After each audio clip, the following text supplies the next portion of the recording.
every Yeah. time. All right, there we go. Hey everybody, Charlie here. I'm joined today by Elliot. Elliot had this awesome thread on Twitter that I saw around TikTok stuff, and I've been following you for a while, and I'm super excited about it, about what you had to say, and about TikTok and a lot of other things. But I just really, I'm glad that you we have this opportunity to chat, man. I think for what it's worth, one of the great advantages we have now that Twitter has allowed us is the democratization to the access of information and people. And there's a meritocracy. And to be honest, you have some really good things to say, and I have the need to learn and to listen. And I really appreciate you coming on here and sharing it. So I'd love to start off if you can. By the way, everybody, please go ahead and follow in the description in the description of this video is Elliot's stuff. His website's in there too. Go ahead and subscribe to what I have to do. Ask us questions as much as you can. We will try to be here to help you, whether you catch us live or not. I sure will respond to everything, and I'm sure Elliot won't mind either. If I've seen how will do inside of Facebook groups, you're going to have no problem engaging with people and helping folks ultimately see more success and less stress in this year, and with TikTok being your weapon of choice, at least in this space. So with that being said, Elliot, please give me a bit of an intro to who you are, what it is that you're doing, and how you got to how we got here from your perspective. Sure thing. So, first of all, thank you so much for having me on. Really appreciate it. So my name's Elliot Padfield. I currently am most known for my work with both TikTok Organic and TikTok Ads. So my background, I launched and ran a number of my own substantial e-commerce stores over the last 2 or 3 years. Really started advertising on TikTok 3 years ago, super early, even before the self-serve platform was launched. Since then, we've scaled that, and a lot of colleagues asked me to start running ads. Since then, we've become a full service TikTok agency, servicing brands, everything from high growth drop shipping brands all the way up to some of the big DTC brands that I'm sure members of your audience have purchased from.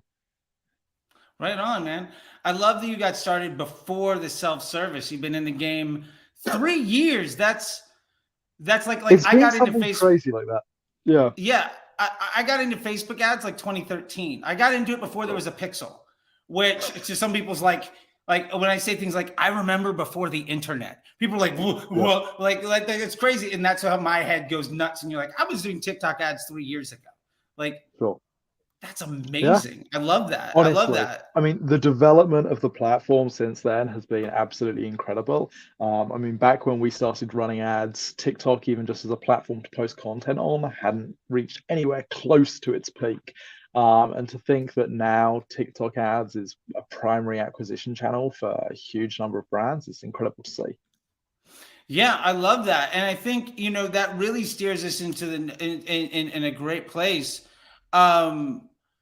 Because I am super bullish on the future, and I'm curious because of all the opportunities that you could have diving into, and that you've made work. I guess my biggest question to start off with is, what's your why on TikTok? Like, a million places to go.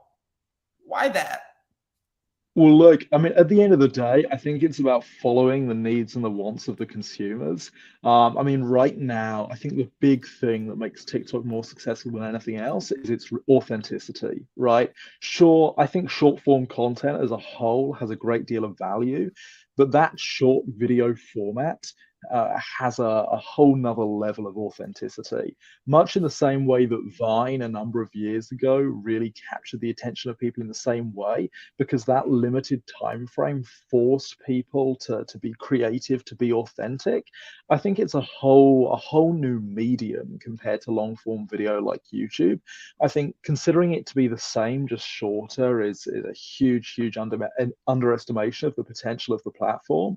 And at the end of the day, seeing both the creativity and the power, the messaging that people are putting in such short pieces of content, it's really showcasing the need to capture attention and to continually provide value or provide entertainment to your audience. And I think that's what people absolutely love about the platform. And for us as marketers, it's all about tapping into those desires of the consumers and seeing how we can help them out. I love that. I mean, I think you hit on a couple of things here that are really big. I mean, first off, I remember Vine, and like Sure. I had a big account. I was working at, I had a side gig doing social media for Playboy Radio. Right. And we had a Vine account for one of the things, and it was very interesting, to say the least. So I love that you harkened back a little part as part of my, social Sure. media marketer's soul got a little warm. But then again, and this is going back, my ICQ number was only 6 digits long, which Right. doesn't probably mean anything to 20 people, but like there's one guy that's like, oh my God. Yeah. But to all that being said, I think one of the things you really hit on, and I love, and I haven't heard other people say it, is that authenticity and the use of that format to project content and in a different way, and messaging in a different way, I think is tremendous. And with that being said, like one of the big things that I really interested, I mean, I love what you said, well, like TikTok is different than YouTube or other things, but like, why does that format really push the authenticity in a way that other channels don't, and in the same format? Like, what's the unfair advantage? Let me put it that way. Yeah, I mean, I think there's two elements to it, really. I mean, first of all, the short amount of time really limits the amount of information you can throw into a piece of content. And if you're looking to add depth to the content, it has to come through creativity and subtle techniques rather than just sort of sequentially throwing different pieces of information or different creative elements one after another. And I think that's level one. And I think the second level of it is the entire platform is predicated around the idea of just thinking of something, hitting record, and then posting it straight away. I think that's the real beauty of the platform. This isn't YouTube where we're recording off platform, editing, going through multiple layers of revisions. This is a platform that just rewards, you know, communicating from the heart. And I think in a social media landscape where people are tuned out to this corporate feel, this perfect feel, the ability to really interact with people almost face to face like friends is really what makes the platform so successful. And I think that combined with obviously people not going outside in 2020, I think that actually had a huge impact, especially on the long-term growth of TikTok, as it was a beautiful way to basically replicate that face-to-face contact via a virtual medium. I love that. I think you're dead on. The ability to have those relationships. As an old radio guy, one of the things that I found was people that listened to the show forever, they thought they were like, it felt like a friend, right? Like Sure. it feels like you have these meaningful relationships with people that you might never see. And I love that with the authenticity that required and the immediacy of the data, or of the flow of the content inside of TikTok. Like it makes it a really interesting way to express that stuff. I think one of, and this might be parlaying into another question, but before we get to that, like one of the pain points I'm seeing for a lot of brands, and I've been in D2C for, I don't know, a decade now, is how to take their advertising, how to take their marketing into a space that's built on this authentic person-to-person relationship. And I'm curious, as somebody that has been there, both organic and paid, what are you seeing that I don't want to necessarily know what people are doing right, because right is easy to replicate. What I want to know is, what are people doing wrong? What mistakes can we avoid? We learn far more from our failures than we ever do from our wins. And I'm really curious to know, like, are you seeing people struggle that always do the same thing, and that there are mistakes people can avoid in the mentality or the approach? Yeah, I mean, I think at a very high level, it's a strategy issue. So for so many social media marketers and social media managers, they're jumping right in, they're looking at the platform, and they're being tasked by the companies they work for to produce content on TikTok. And on the surface, they just see what everyone sees. They see trends, they see music, they see short form video, and they don't really look past that. And they don't take the time to sit down and understand what makes the platform so successful. And as I said, authenticity is a big thing, but equally personality. Brands need personality. And I think actually in 2022, this stretches way beyond the borders of TikTok. But you'll notice the biggest brands all have very unique personalities on the platform. And the personification of the brands is absolutely critical. So the biggest issue I see is brands thinking that TikTok is just a distribution channel for content, where they can sort of repackage creative or content that's fitting on other platforms and repurpose it and get new reach, not understanding that it's an entire new medium. And I think this really circles back to the very first thing I said. This is not video that's short. It is its entire own medium and requires a platform context native approach to producing content. And I think so many people don't realize that. And as soon as you get over that hurdle of understanding what your brand's personality is and then how that can reflect into content, it's possible to create branded content that feels authentic, and really builds that connection with the audience. And that's what most consumers are looking for right now.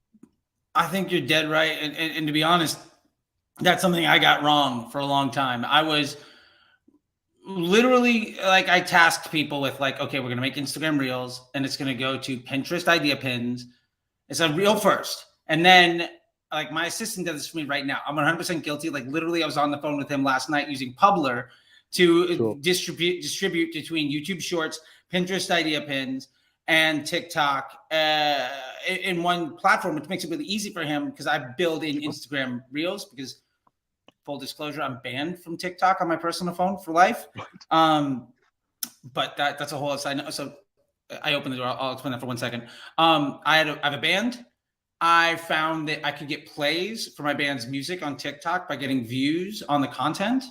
So we're a punk band. I just made political TikToks and just put my music as the bed, political memes, and just blasted them out like 20, 30 a day. And I got flagged to the point where I can't use the platform anymore. But I have a burner phone that I manage and I use the online stuff and all that fun things. All that aside, I made that mistake of very much treating it as it's a distribution channel of vertical content. And I think a lot of people made that mistake with Snapchat a few years ago. And what I would say is what I'm seeing in the strategy is Snapchat failed to deliver on what TikTok can do. And I think a lot of Facebook marketers and a lot of growth marketers looked at TikTok in a bearish way. And I'll speak for myself. I was wrong 2 years ago. I was probably wrong 6 months ago. Who knows where my position was, but I've changed my mind.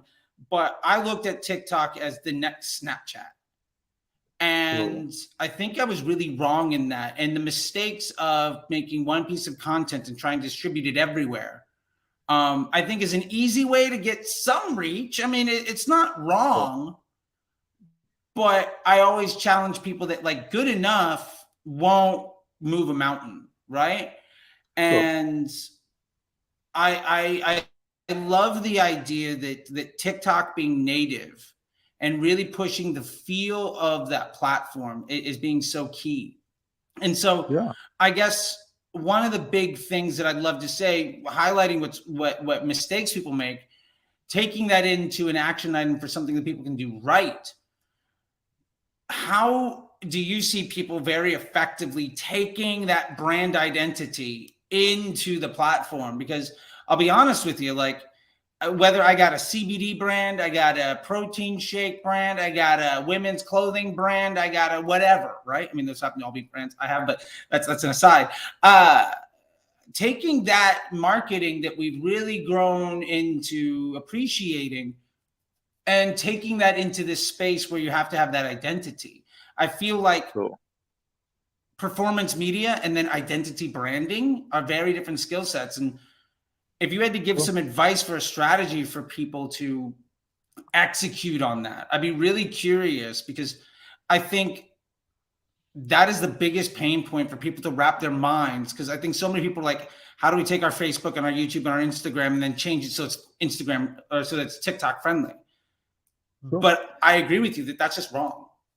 Yeah, I mean, look, I think there's almost two layers to this. At a very high level, it's about, once again, understanding the people that you're talking to rather than just looking at it as content. So consumer and audience driven content rather than content driven content.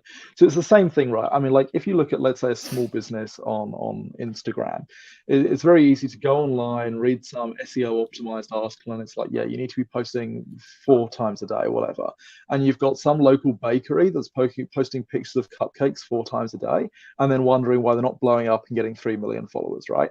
Because they're taking that content driven approach. It's how can I be big on Instagram? It's not understanding, okay, who are my customers and what are they actually looking for? It's the same thing on YouTube. I see this quite a lot. So a lot of people are always thinking, actually, I mean, it's the same thing on TikTok. It's oh, the Instagram algorithm favors this, or the YouTube algorithm, reduces the visibility of videos that do this. But at the end of the day, the algorithm is pretty simple. What people want, it will show them. And all of these algorithms, all they are just ways of trying to estimate whether an individual liked a piece of content or not. So if you make content that is human first, the algorithm will fall into place. If you're trying to hack the algorithm and cheat the algorithm, things are always going to be changing, and you're always going to be trying to keep up, and then eventually you'll end up being shadow banned or suspended from the platform. But if you take that human first approach, then you completely bypass all of that. So really, it's about understanding, and especially on TikTok, so much of it is about emotion, right? So controversy, emotion, the shock factor, that's what really makes engaging content on the platform. So when you're producing content for Instagram, you're often thinking about value, you're often thinking about, the lifestyle of the consumer. On TikTok, think about the emotions, latch onto that and produce content that feels relatable on an emotional level to your audience. I'll have you know you did that in exactly 59 seconds. So if you are That's making a lot great. of TikToks, your internal clock is fucking perfect. For what it's Love worth, it. I'm literally making a note. Like my assistant's gonna make that a TikTok for this thing. Like absolutely, that is fantastic. Just bravo to you. But yeah, no, I just as an aside because I'm a nerd. No, I love that. I love that, and I say that stuff to people all the time. I think that there is ground to be won by Sure. hacking an algorithm, right? You Sure. can do a bad job, but work hard and get somewhere. Sure. And I'll make this statement, and I'm curious to see what you think of it. You can cheat your way to 5 million. Yes. You can't work 10 times harder to get to 50. Sure. So hacking your way to success inherently limits your ability to be successful. And because your business model is predicated on disrespecting your business partner, your upside is inherently limited, and you'll eventually work harder and harder and harder to do worse and worse and worse. Yeah. 100%. I mean, look, I'm a big believer in systems and sustainable growth. It's the foundation of every business that I work on personally and the businesses that I invest in. And to be honest, yeah, you're 100% right. So, I've worked very closely. I've got good friends that are verified, multiple millions of followers on TikTok. And it's exactly the same thing. Those who have good relationships with the platform and understand that human driven approach are always better off long term. Their growth is sometimes less quick, but there's more longevity, and at the same time their audience has way more value. Now, if you're an influencer that's just riding the hype train of TikTok and selling, influencer placements to marketers that don't really have a clue what they're doing, sure, hack the algorithm, make you a quick buck, and then go home. But I think especially for brands that are really looking to optimize for conversions and aren't just looking for generic brand awareness, then yeah, the question you need to ask yourself is what is the quality of the audience? And at the end of the day, if you are producing content that is only tangentially related to the brand and is just hopping around to see whatever gets engagement, you're not going to see the bottom line result.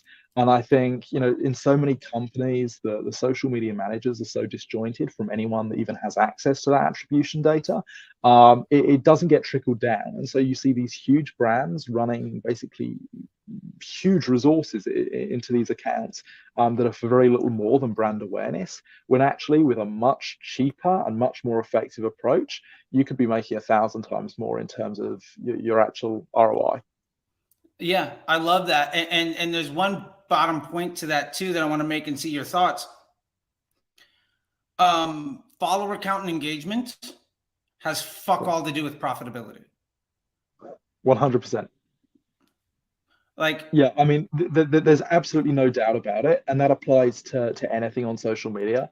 Same thing with YouTube. You can see tiny creators that have, small audiences that are making huge amounts of money from that high value audience. Same thing on TikTok, right?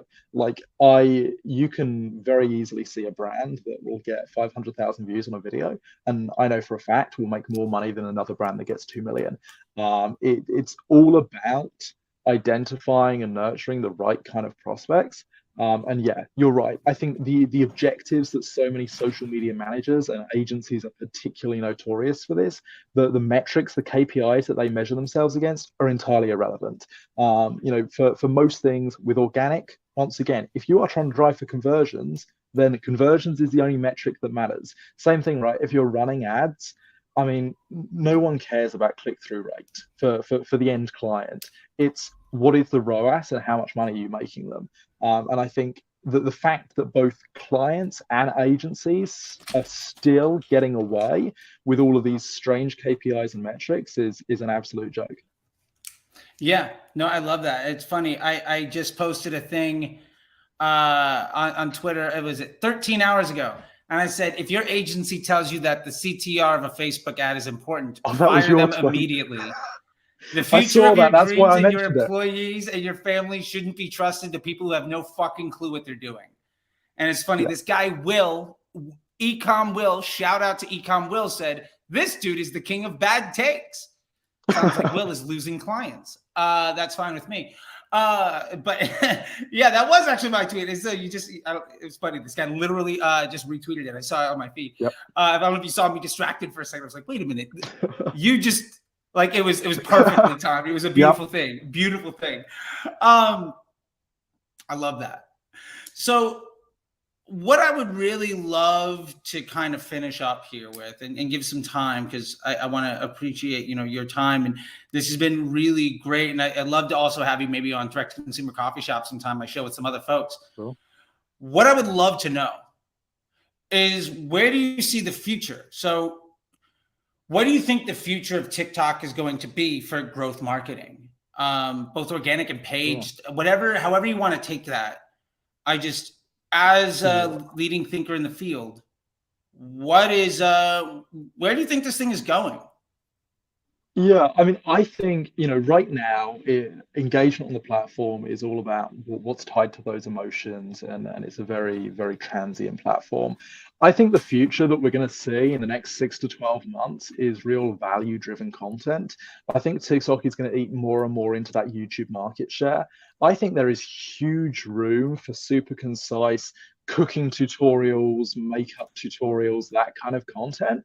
And I think it is also incredibly brandable content. You're going to see a much, much better ROI. And I think, look, once again, right, all of these platforms, they go through different stages. In the early days of Facebook, no one would have assumed that your mum would be on Facebook. And it's very much the same situation. I don't think anyone now can imagine a TikTok where your For You page is filled with actually valuable content, but it will be. And I think brands need to seriously start considering, aside from their standard emotion-driven content, starting to sprinkle some of that value content in, and start to help make that wave on the platform. I think that's where the real big opportunity is, especially with organic TikTok. I love that. And in the paid media side, I'll tell you, as a Facebook guy, and I've my clients and I have done over $1 billion in revenue in Facebook, which is a fucking crazy number. But I've spent hundreds of millions of dollars. I've been in the game long enough that I used to spend $1 million a day. It's a longevity thing, right? Like, I've just been here forever, so I just happen to be some stupid vanity metric.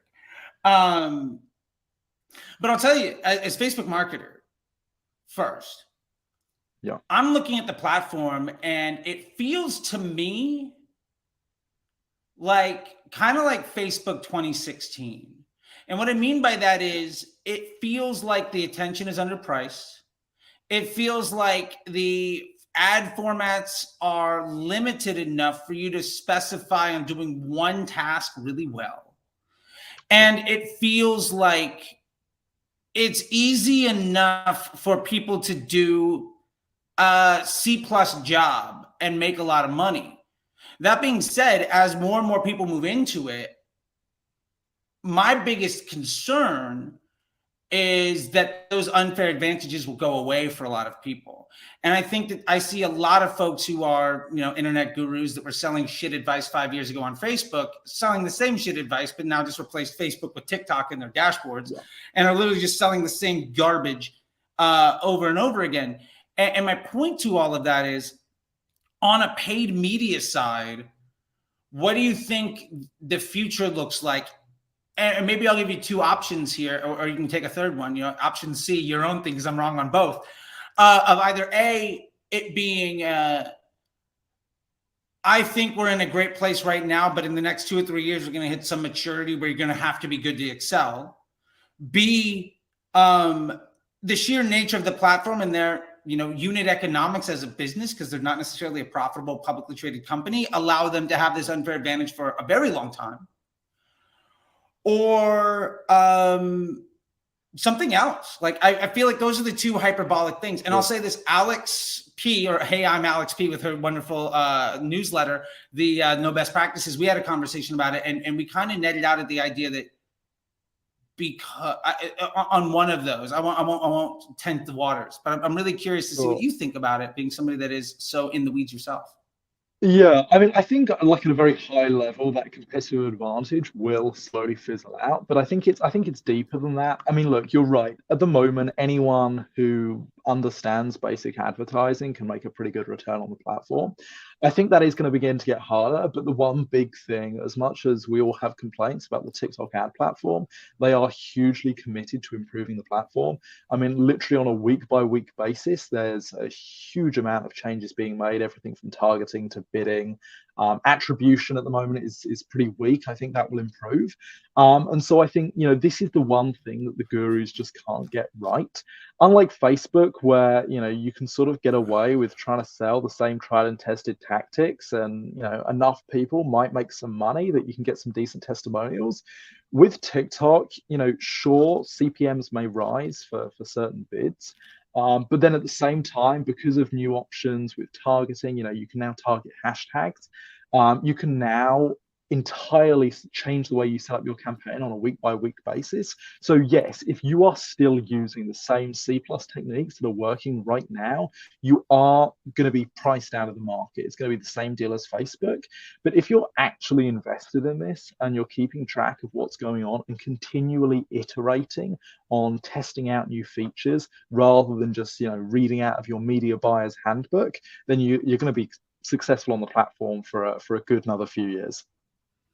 I love that. And with that being said, I mean, I read your big thread, and I'll try to maybe tag it in some section. I'll put the link to that here. We don't need to get into too much, but if you can give a simple idea of maybe your ethos for the strategic future, I would love to know. And by the way, just to give context, my prediction for the future of TikTok is that I feel like, because they're not profit driven, and because there is also this like nefarious back end potential need for the Chinese government, X, Y, and Z, like there is a potential that like the prices could just remain low. But ultimately we don't know the answer to that, but we're a couple of years out of even facing that problem. So I totally agree with you. But yeah, so 50,000 foot level, super simple, digestible fashion. If you were to give a best practice for D2C, performance media strategy for TikTok, I mean, obviously everybody's situation is different, and I do not believe anybody has a copy and paste solution. Sure.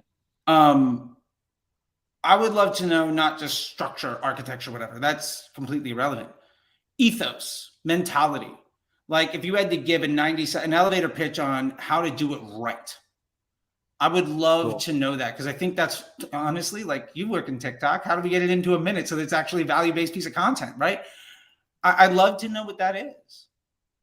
Sure. So I think the biggest thing is understanding that consumers these days are looking at brands as the people behind the brands. And TikTok is a platform where you can really embrace that. There's no need to maintain this corporate facade that we're so used to doing on social media. Understand that you can break down that wall and communicate from human to human. And that's where so much of the power is on the platform. So I think, yeah, at a real 50,000 foot view, it's about understanding what your brand really is. So, we're in an age now where you can't just have some fancy graphics and an expensive copywriter to build yourself a brand. It has to have authenticity. It has to have longevity. And if it's not, then people will see right through it. So often it's about taking a real foundational approach of understanding, okay, as a brand, who are we? Who do we sell to? What do we stand for? And how can we represent that in a way that makes people feel connected with? Because the second you start connecting with people, people will start buying. Yeah, I love that. And again, I think you nailed that. And you're good. You're good. I think that was 57 seconds, man. I'm impressed. You got this internal clock. I don't know. Pretty fucking good, man. I gotta say, I'm impressed. I love that. Yeah, I totally agree with that. I think that that's a big piece, and people have to understand what the platform is built to do, what the business objective of that platform is. I think one of the biggest mistakes people make is they take inventory and demand based platform strategies and they apply it to an optimized CPM environment.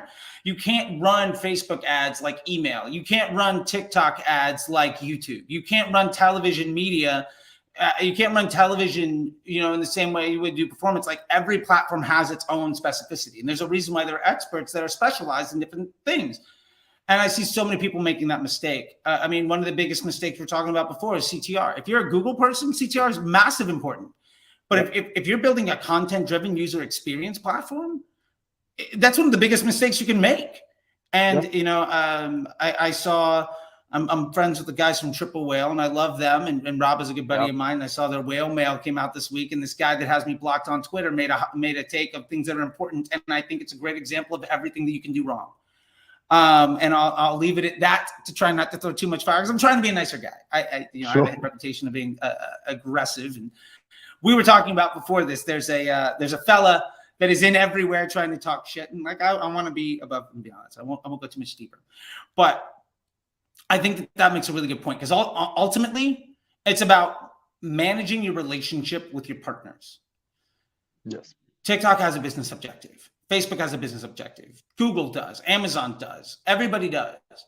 And so if you can manage your strategy to meet their business objective and then ultimately align that with your bottom line, it's very hard to fail. So I 100% agree. I was going to ask you just maybe before we go real quick, like 3 questions. I don't know why I put 4. 3. Here we go. Three questions on just some like hot fire, just something on TikTok ads. Cause like, let's get into some actual execution real quick. Targeting. Do you feel that broad targeting on TikTok is strong enough for people to use, or are you a fan of niche interest in hashtag and stuff? Sure. I'm a super big fan right now of broad targeting. I think that may change over time, but right now there is one thing that the TikTok does very well, and it's recommending content to people. And that same algorithm is the algorithm that drives ad targeting. And so for as long as people keep scrolling through their For You page and getting content they love, I'm willing to trust it with my ads. I love it. In the same way, I believe this. TikTok, in my theory, TikTok is a reverse engineered Facebook platform. And no matter what, in an optimized CPM environment, if your business model is to keep people on the platform for as long as possible, then your algorithm is designed to show people content they want to see. The more effort you put into paying extra to prevent the platform being able to do that, the harder and harder it is going to be for you to succeed. And I don't know it for fact, but I know it for fact. Like, I'm pretty sure if you layer on targeting on TikTok, your costs are going to go up just because that inventory guac is extra, right? Yeah, massive. So second thing, Spark ads versus dynamic. I think that's a huge question that I'm seeing. I don't know the answer. So if I got you for 30 seconds, can I get one? Yeah, I mean, look, I think it hugely depends on the individual. I've seen incredible results with Spark ads. I think they have to be executed in the correct way, and you've really got to have a synergy between your media buyers and your creative team, and making sure that the content that you're pushing is in line with your objectives. But I think if it works for your brand and you can get that aligned, Spark ads is definitely something worth investing the time into.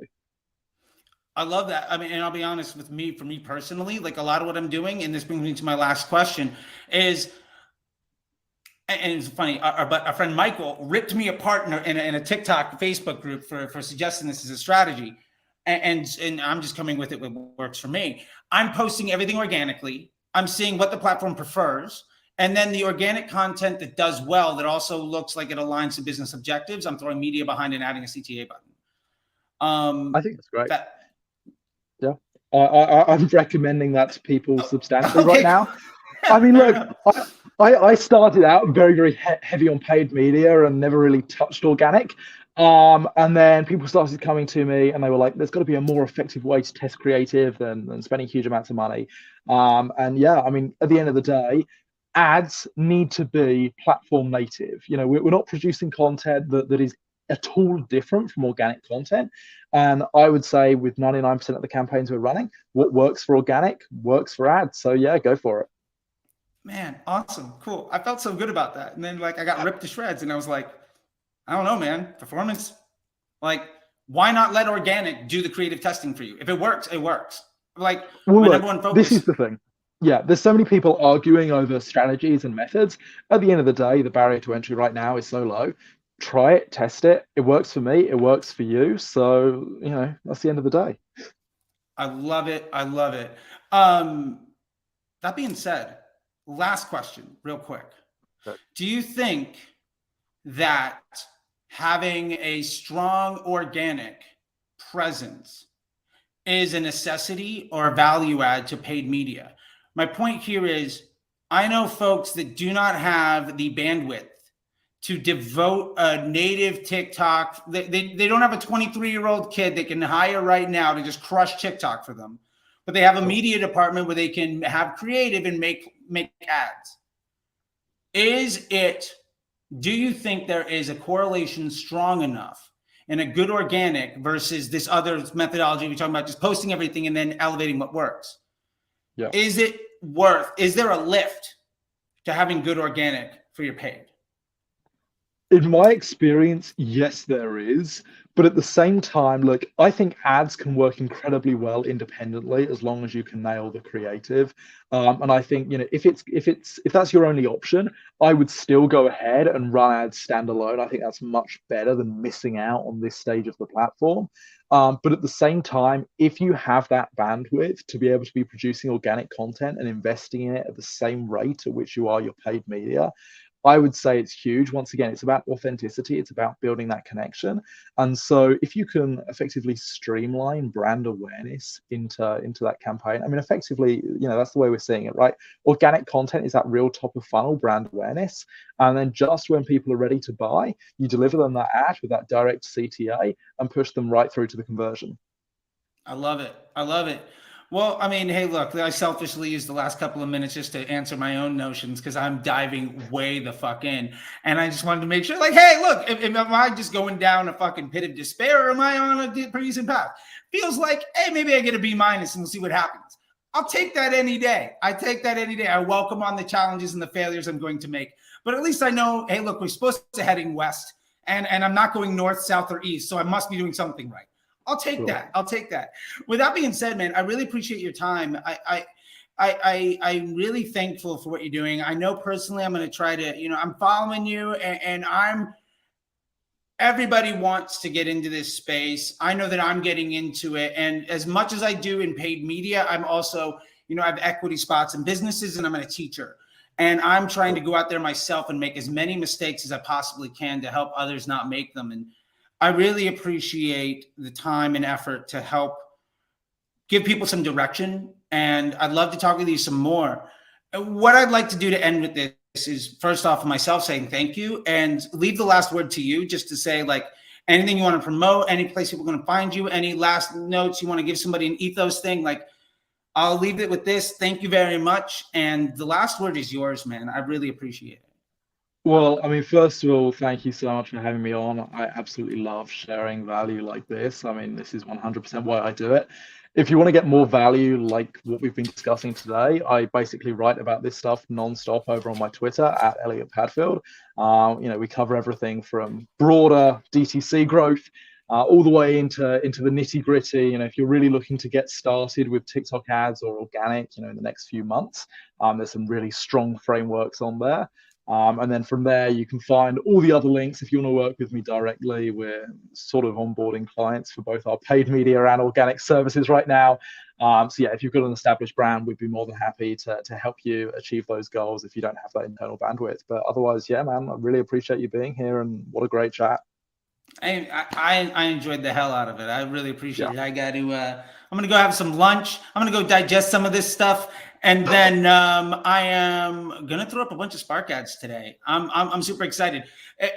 So here's what I'm doing, by the way, is I have my assistant basically taking all my reels and he's posting them as TikToks like every 3-4 hours, and then any one of them that gets X amount of reach, I'm throwing a CTA on. And hey, look, I got my cost per acquisition down from $60 to $12. So it's working for me. Exactly. Thank you so much. Yeah, thank you so much, man. I appreciate it. I will see you later on the internet. And yeah, man, I'm gonna be bothering you about some other stuff, dude. I really appreciate it. And I think there might be also some other things where we can align some things, because I got some gray area work that I need to figure out, and you might be able to help me out. So I'll talk to you later, my man. I appreciate it. See you next time.